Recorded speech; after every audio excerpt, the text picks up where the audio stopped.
When we started this journey in 2018 to find our forever home, one city kept popping up in your comments, and recently, in multiple expat conversations. It took us a while, but we finally made it to Alicante.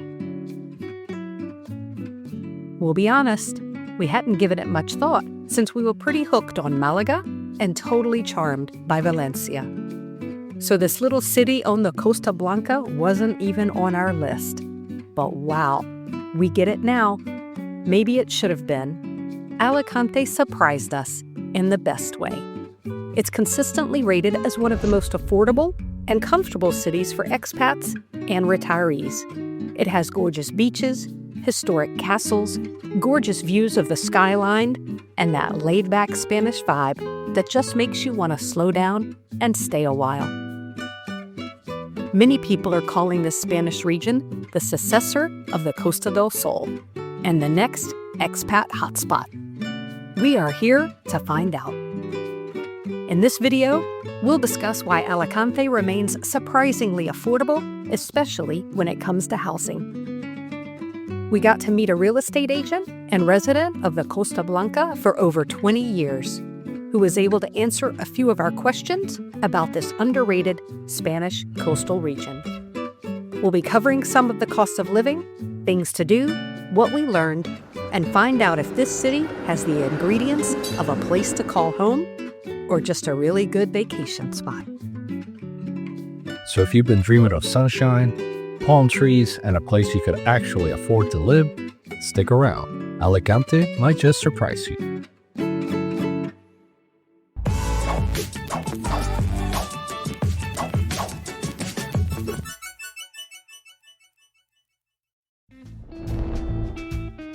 Alicante is a port city located on the southeastern coast of Spain, in the heart of the Costa Blanca. It has a population of 360,000 residents. It's got a perfect mix of beach life, city energy, and a little bit of old-world charm. The official languages here are Spanish and Valencian, but with a growing international community, English is becoming more common, especially in the expat-friendly neighborhoods.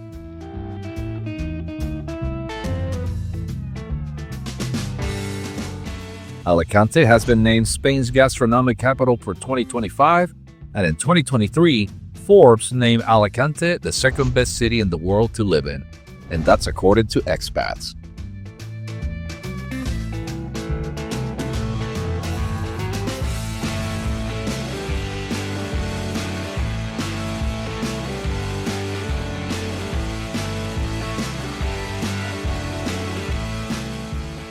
We took off from our home base in Lisbon, but we needed to make one stop first.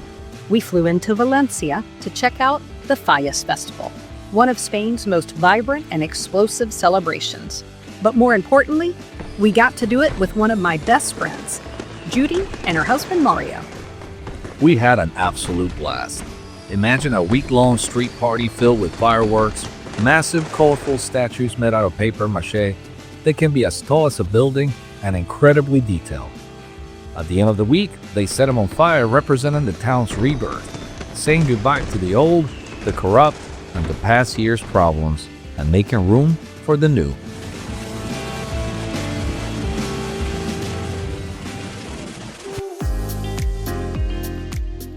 After Valencia, we headed to Alicante. We took the bus. The journey took about 3 hours, and it was just as convenient and a lot less money than the train. Alicante's public transportation is easy to use, reliable, and affordable. There are trams, buses, and taxis. The tram goes up and down the coast all the way to Denia, and fares are as low as $1.50. Ideal for easy day trips to the nearby towns of El Campello and San Juan Beach, that we'll be talking about later. Uber is also available, but we try to avoid it because it's much more expensive in Spain than in our home base of Lisbon. Alicante Terminal is the city's central train station. It serves as a hub for long-distance and regional train services. Although the airport isn't connected to the train system yet, plans are underway to make that happen in the future. The Alicante Elche Airport is the main hub for the Costa Blanca region, located about 8.5 miles from the city center. During the summer months, it's the busiest airport in the entire Valencian community, even beating Valencia's airport in traffic. The main bus station was close enough to walk to our hotel, which was located right down the city's main avenue.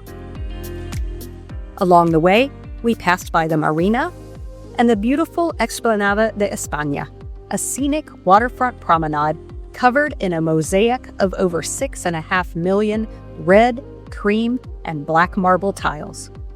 It stretches nearly 1/3 of a mile and gives a great first impression of the city. Our hotel was right in the heart of Plaza del Ayuntamiento, directly across from the City Hall. The staff were friendly, the room was spacious, and it had everything we needed.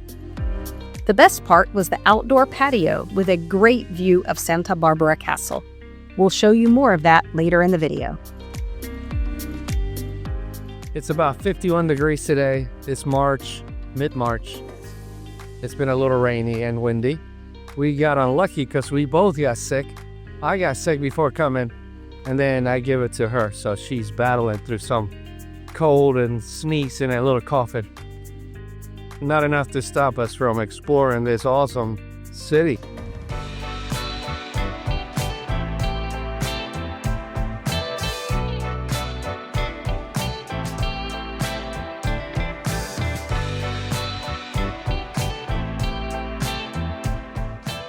For us, walking is always the first option to move around the city, and Alicante truly delivers there. What immediately strikes you here is just how incredible walkable this city is. You could absolutely manage without a car, especially if you're living locally. The city center is wonderfully compact, making everything accessible by foot. It's a pedestrian's dream. The streets are flat, clean, and even when it rains, which it did for our first 2 days, they're not slippery. There are plazas and fountain areas everywhere. Many were beautifully decorated with those iconic ficus trees, some reaching up to 50 meters tall, adding a lovely green touch to the urban landscape. And the handicap accessibility is remarkably good. Whether you're out walking the dog, pushing a stroller, or using a wheelchair, getting around Alicante is easy, thanks to smooth sidewalks, gentle curve ramps, and plenty of pedestrian space. Now, what's really striking about Alicante's urban feel is its evolving skyline. You'll see a fascinating mix of buildings, 3 to 4-story condominium-high structures, and impressive skyscrapers reaching for the sky. This vertical growth really gives the city a distinct cosmopolitan vibe. It's bustling, it's alive, and it truly feels like a vibrant hub. While this bustling modern energy might mean it doesn't always feel like the quintessential old Spain that you might expect, there's an undeniable energy to it. It's a city embracing its role as a global destination with tons of hostels and hotels attracting tourists from all corners.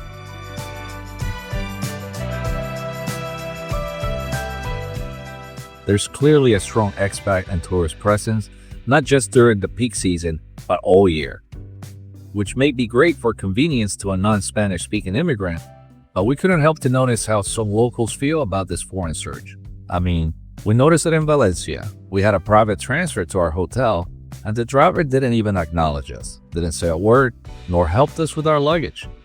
He softened up when I spoke Spanish to him, but I still felt that silent friction.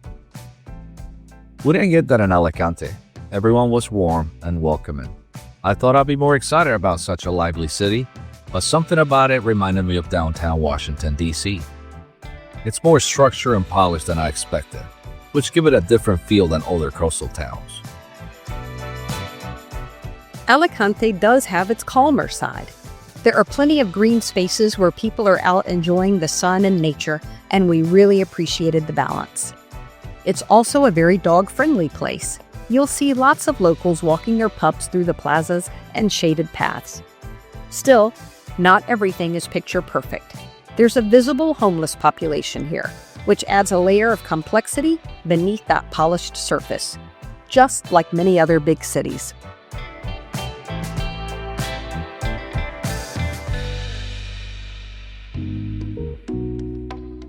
We stumble upon the Mercado Central, a cornerstone of the city's history and culture, and the place where mostly locals shop. This market holds all the Mediterranean food delights. There are hundreds of stalls distributed over 2 floors. The top is primarily the meats and produce, and the bottom floor has the fruits, vegetables, and fish. You can find just about anything, even flowers outside the market. The fact that locals clearly shop here tells you a lot about the quality and authenticity. Alicante comes across as pretty affordable, especially compared to other big European cities or even other parts of Spain. We noticed average goods like wine and produce to be pretty similar to Portugal. According to our research, expenses for a couple in Alicante come to about 2,500 euros a month, or even a bit less if you're careful.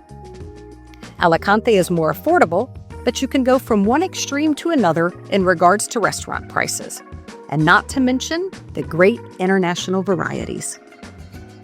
Our food experience got off to a good start, with a small kiosk hidden inside the central market, El Rincón Perdido. It was a great stop for awesome tacos and margaritas for a reasonable price.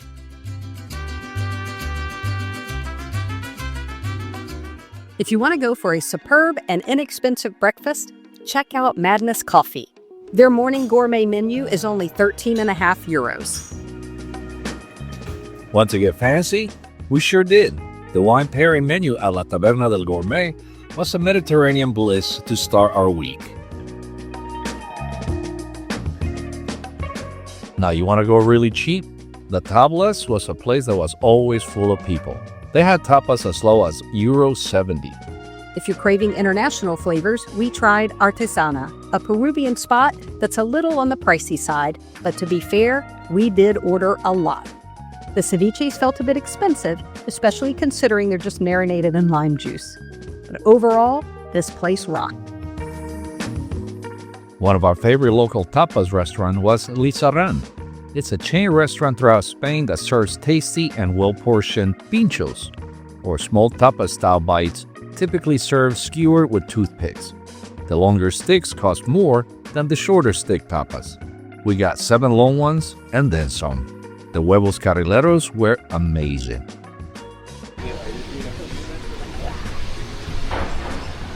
Sometime today or tomorrow. You would think a city this size has a lot of things happening, and you will be right. And the one thing that Alicante stands out for is free admission to many of its city museums. We got to go to the Maca Museum for free and the Palacio del Portalet for free. I love the concept. You know what was not free? Access to the Basilica de Santa Maria. They charged €6.50. We said nope and went to the Co-Catedral de San Nicolás instead, just around the corner, for free.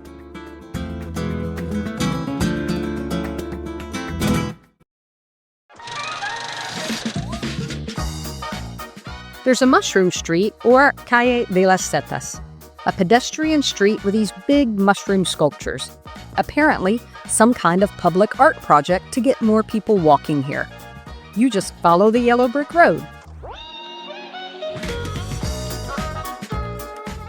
And speaking of sculptures, remember the Valencia and Fallas festival at the beginning of the video?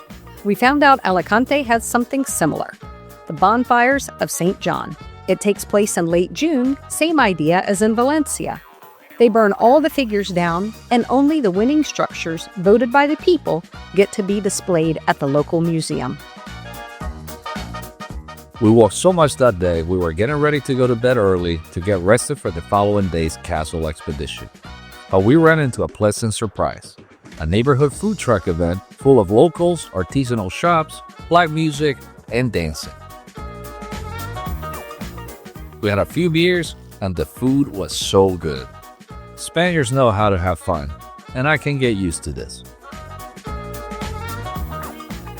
We walked home late that night, and it felt safe on our way back to the hotel.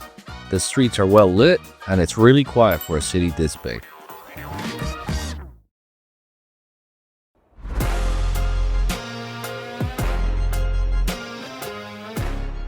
We were excited for this day. We were heading to the historic Santa Barbara Castle. This magnificent castle sits above the Postiguet beach, and it is the main attraction in Alicante. Now, there are a few ways to get up there. The easy way, a minibus that runs every 40 minutes for $1.50. The hard way, by taking the scenic route on foot and earn that glass of wine at the top. Or walk to an elevator beneath the castle to take you straight up to the main entrance. We chose the elevator. There were barely a few people waiting by 10 a.m. We read that later in the day, the lines can get long. We got our elevator tickets, and we were off to the races.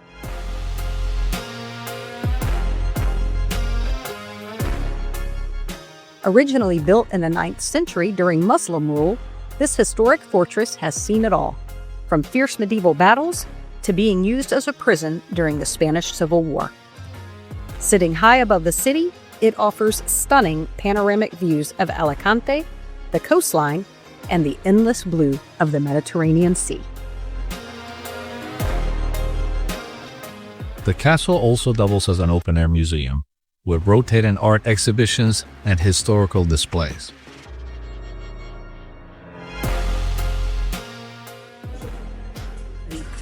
I never cease to be amazed that these things are still here where we could see them put back together 2,000 years ago, 1st century BC. Incredible what they could do back then too.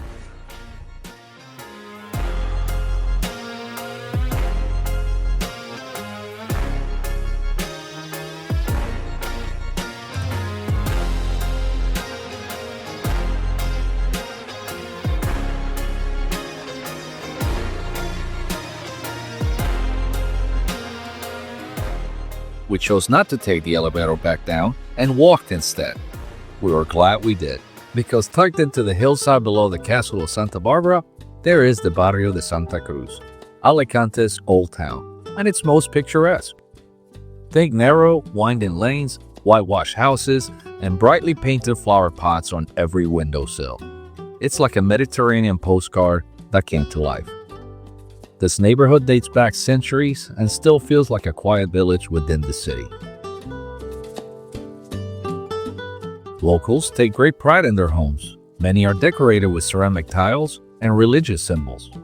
Despite its tranquil vibe, Santa Cruz has a lively soul.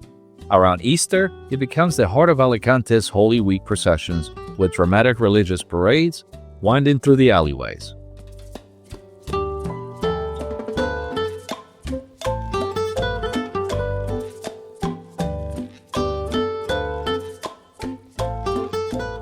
For outdoorsy types, do not worry. If you want to escape the city and see a wilder and rugged side of Alicante, there's the Sierra San Julian and Serra Grossa, two natural gems that are perfect for trail running, bird watching, and how about rock climbing?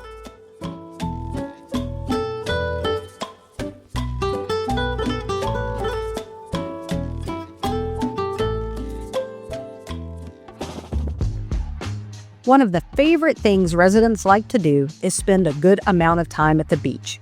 Most beaches, especially Playa del Postiguet, are right in the city center. You can literally get dropped off, grab a beer, walk 2 minutes, and plant your toes in the sand. No car, no problem. We absolutely love that. It's so convenient for city folks like us. Alicante's beach season stretches well beyond summer.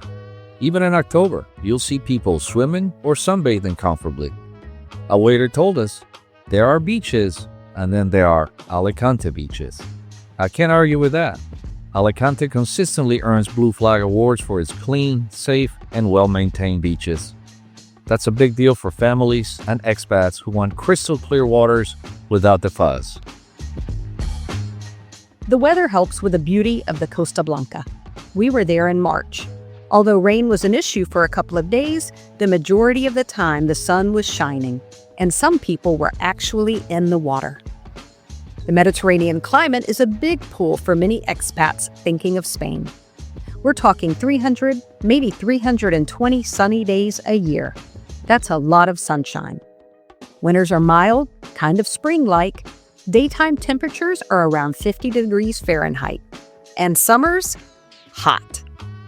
We haven't really experienced a true summer in Spain yet. Everyone says it's scorching. We are coming back to Altea and Benidorm at the beginning of June. So we will be reporting back if Costa Blanca is as hot in the summer as people say. As long as there's a sea breeze, air conditioning, and a pool, I'm good. And I think that's exactly why you already booked, right? Absolutely. We will be staying in a new construction property to test the climate for a few weeks. That will be in a future video.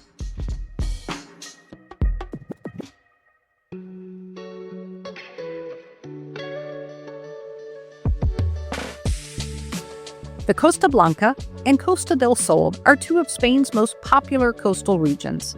Real estate investment has been booming on both coasts in recent years, and they continue to attract expats and retirees. The Costa del Sol's significant portion of the market caters to a high-end clientele. It has a relatively limited supply of high-end properties, which combined with a much larger international popularity drives prices up.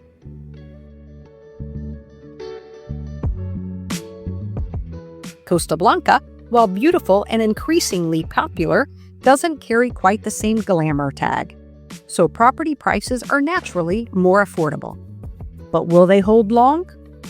In 2022, the Costa Blanca was the most popular choice for international property buyers.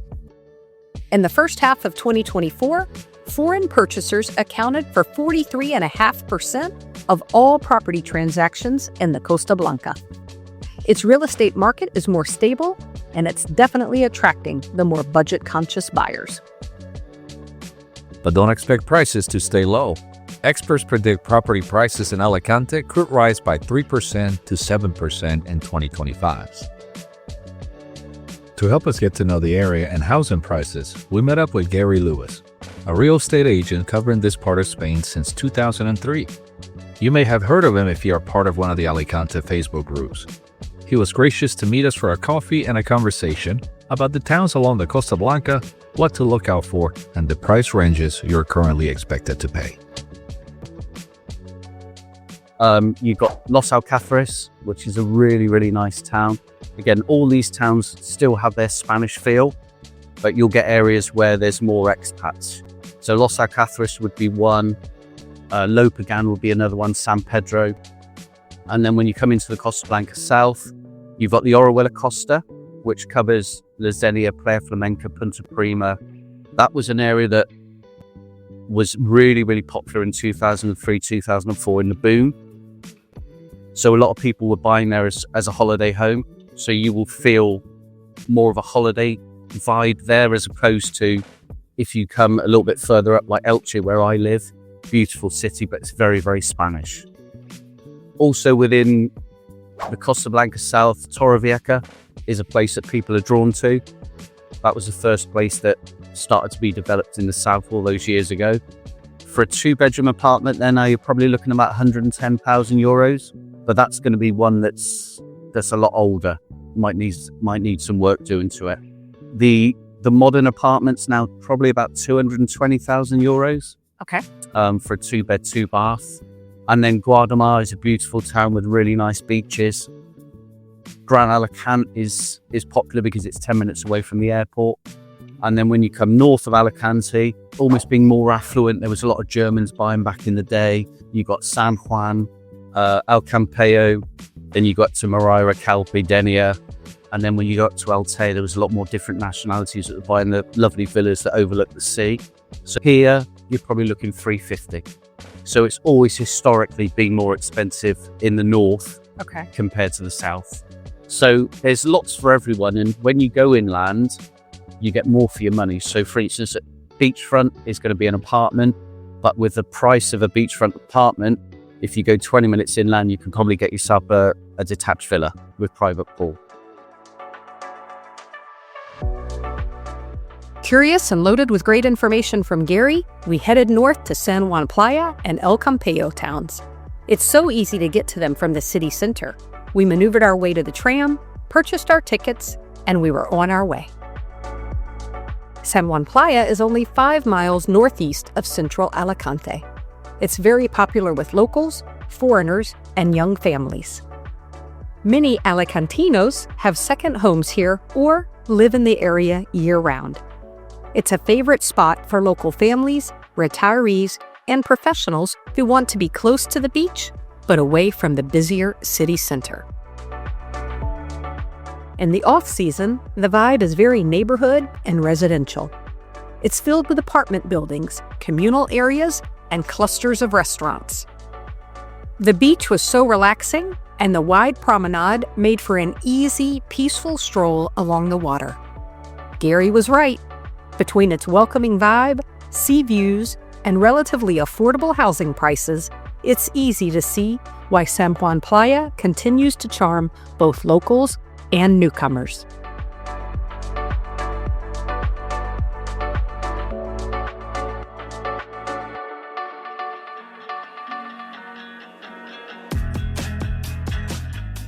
Further north, about 8 miles northeast of Alicante, we arrived in El Campello. If you prefer a quiet and small town feel, this is it. Streets are well maintained, they're clean, and you get all the essential amenities for day-to-day living. We walked to the beach and the feeling was very relaxed. Like way too slow compared to the city. We thought it was the time of the year, but we found out this is actually the usual slow pace of life here. We stopped for a drink, and our waiter confirmed that El Campello is a retirement town. He said that many retirees that live here are from France and England. It is considered a quiet zone. That's by law. The city hall will not allow loud bars to be open late.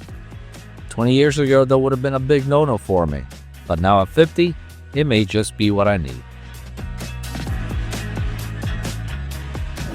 If you're thinking of moving to the Costa Blanca or Costa Cálida of Spain, Gary at Complete Spanish Property has the experience and expertise to find or build your dream home. He's helped many expats from all over the world make the move stress-free.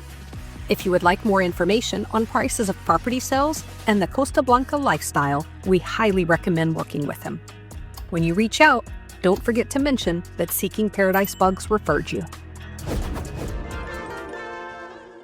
Now, something really important for people moving abroad is the expat community. Moving to a new country means adapting to a new culture and language, but Alicante makes it pretty easy.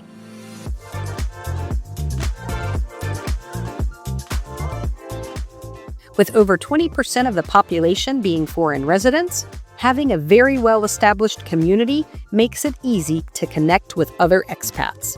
In fact, the Costa Blanca is one of Spain's top destinations for British, Dutch, German, and Scandinavian retirees.